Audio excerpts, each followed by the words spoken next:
kepada perusahaan saya asing. mau minta komentar Prof, meskipun ini di luar dari bidang ekonomi ya.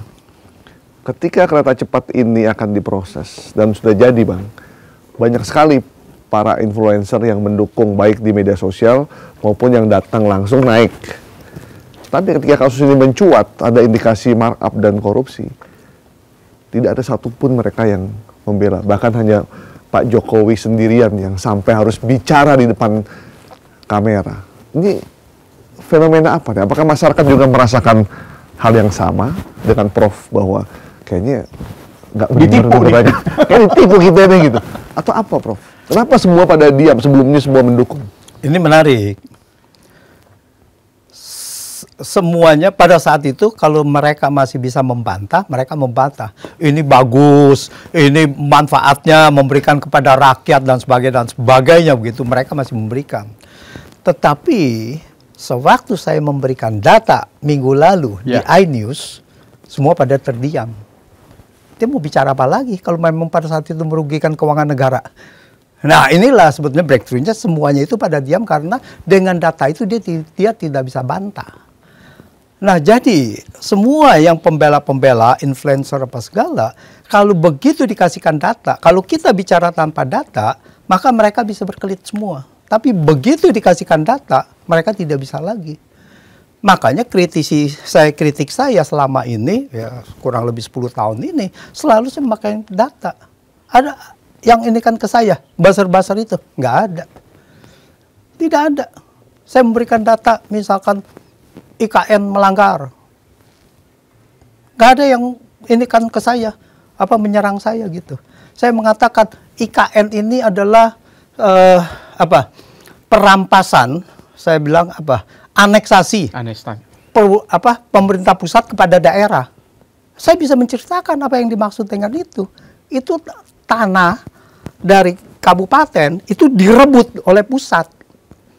Dan pusat tidak boleh mempunyai lahan, memiliki tanah. Dia boleh memiliki hak guna bangunan dan sebagainya, dia boleh. Tetapi mereka bayar pajak PBB-nya tetap ke pemerintah daerah. Artinya dia tidak memiliki lahan itu. Yang memiliki lahan adalah kabupaten dan kota terkecil. Even provinsi aja tidak.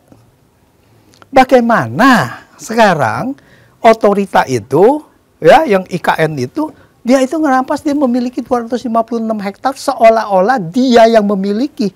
Lalu PBB-nya bayar kemana? Ke dia, ke APBN. Ini kan namanya aneksasi, harusnya ke mereka. Pemda. Nah, bentuknya otorita.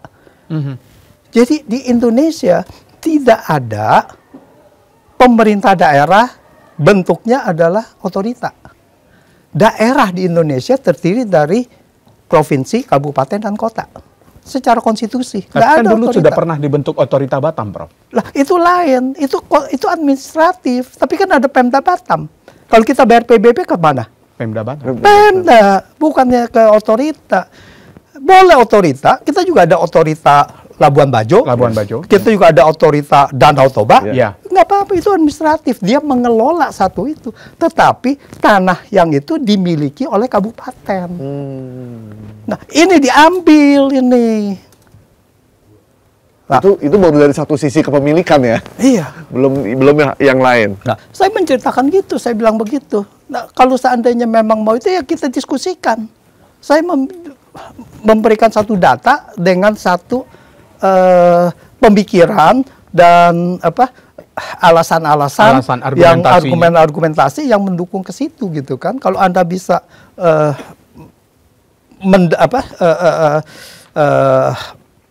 menyanggah itu ya silakan gitu kan. Saya bicara sama orangnya KSP lah ya, orang itu segala. Saya bilang gitu. Jadi yang tadi kembali lagi bahasa-bahasa sekarang ini tidak bisa karena apa? Karena angka itu sudah jelas. Angkanya merugikan keuangan negara. Angkanya 2 triliun ini sudah sulit dibayar. Ya mau membela apa lagi?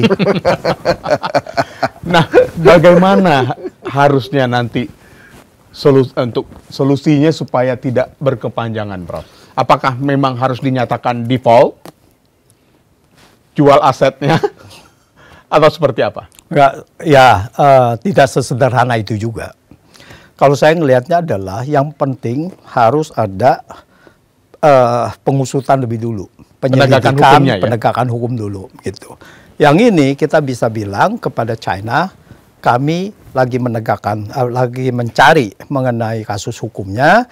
Kalau tidak ada apa-apa, ya berarti kita bisa lanjutkan. Tapi kita harus negosiasi bagaimana proyek ini bisa berjalan baik tanpa membebani APBN, tanpa membebani Danantara. Bagaimana caranya? Wah, ini saya mesti ditunjuk sebagai konsultan ya. Begini, sebetulnya sangat mudah sekali. Kita bilang berapa proyek surplus sebelum bayar bunga. Artinya dari operasional. Oke. Kalau ada operasional surplus 100 miliar, itu kita bayar mengenai bunganya 100 miliar. Ya. Sampai kemudian ini bisa bertahap. Kalau China mengatakan oke, untuk jangka panjang, wah ini akan menguntungkan besar, ya kan begitu kan? Hipotesis mereka kan. Oke, lalu kemudian tahun kedua kalau ada 500 miliar kita bayar 500 miliar. Tahun ketiga kalau ada 1 triliun itu kita bayar 1 triliun gitu. Nah inilah solusi gitu kan. Bagaimana kita membuat bunga ini menjadi dibayar oleh proyek. Oke. Sesuai kemampuan. Sesuai kemampuan itu gitu. Jadi di sini tidak ada beban kepada masyarakat, tidak memakai uang publik, itu kan uang negara, uang publik gitu. Inilah masa begini aja mereka nggak bisa mikir sih. Ya kan? Tarik ulur politiknya lebih besar kalau gitu. Iya gitu kan. Tinggal ngomong aja sama China. Saya rasa dengan argumen yang masuk akal apa segala, saya rasa mereka mengerti kok. Tapi kuncinya penegakan hukumnya harus diproses terlebih dahulu. Karena itu yang menjadi bargainnya kita ya. Iya. Posisi tawar kita yang kuat ke China untuk renegosiasi. Iya. Prof, ini obrolan warung kopi di para netizen nih.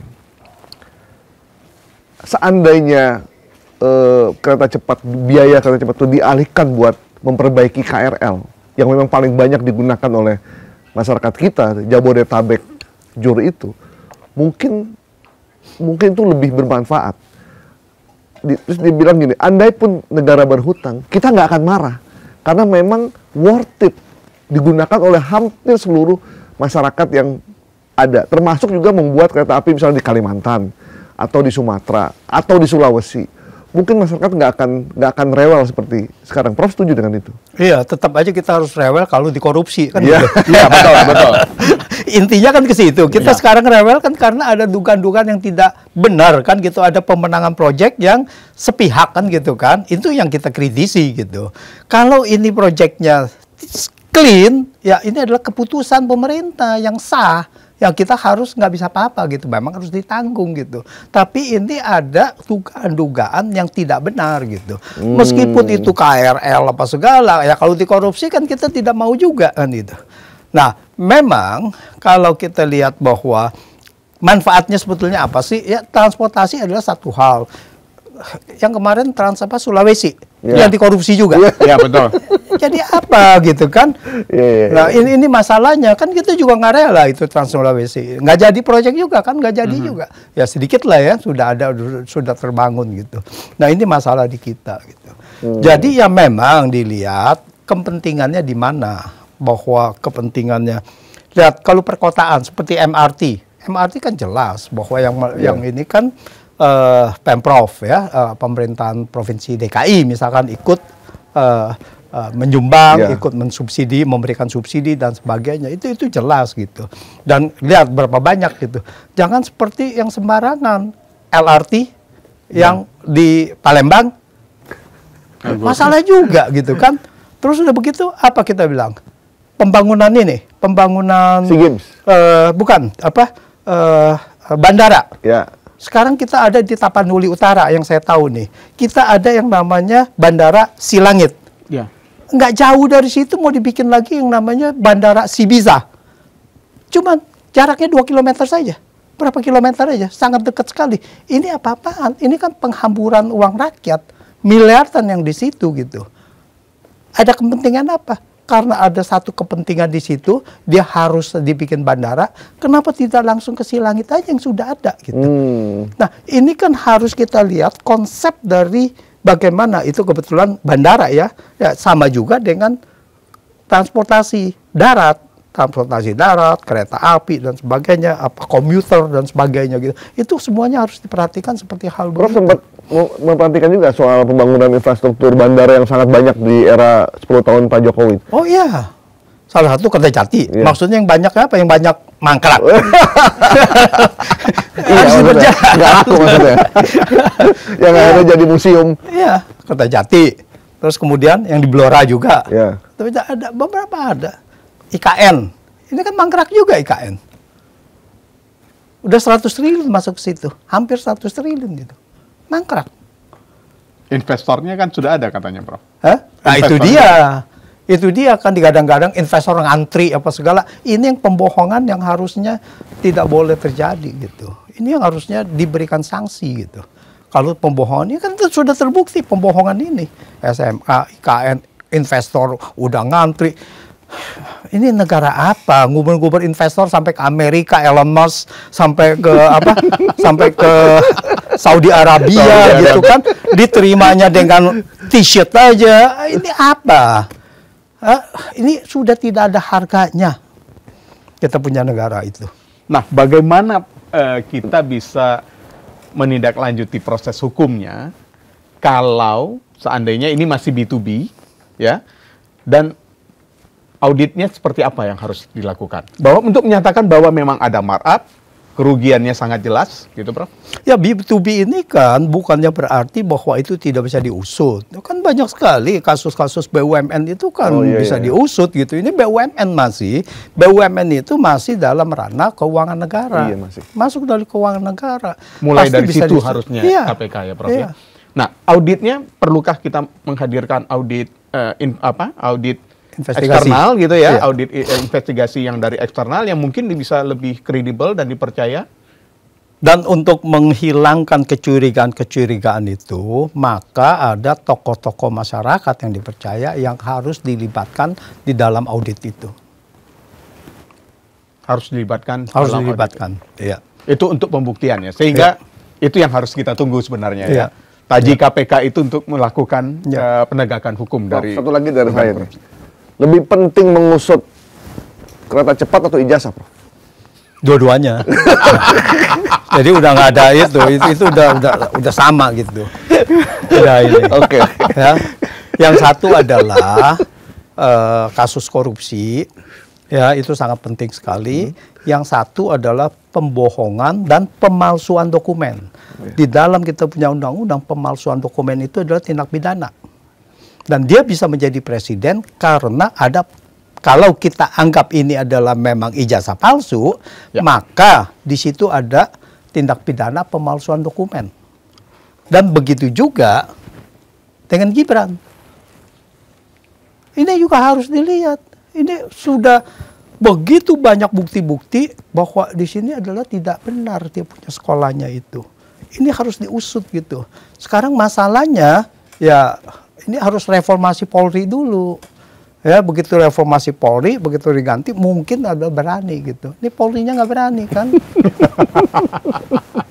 Ini ekonom loh yang ngomong loh. Ya, terima kasih Prof. Antoni Budiawan telah hadir di To The Point aja. Ya, Sobat Indo, kereta cepat sudah sampai, tapi tanggungannya masih tertinggal. Siapa sebenarnya yang harus membayar kerugian dari kecepatan ini? Rakyat, konsorsium BUMN, ataukah negara?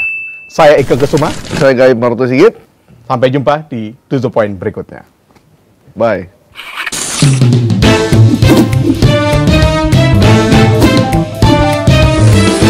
To the point aja.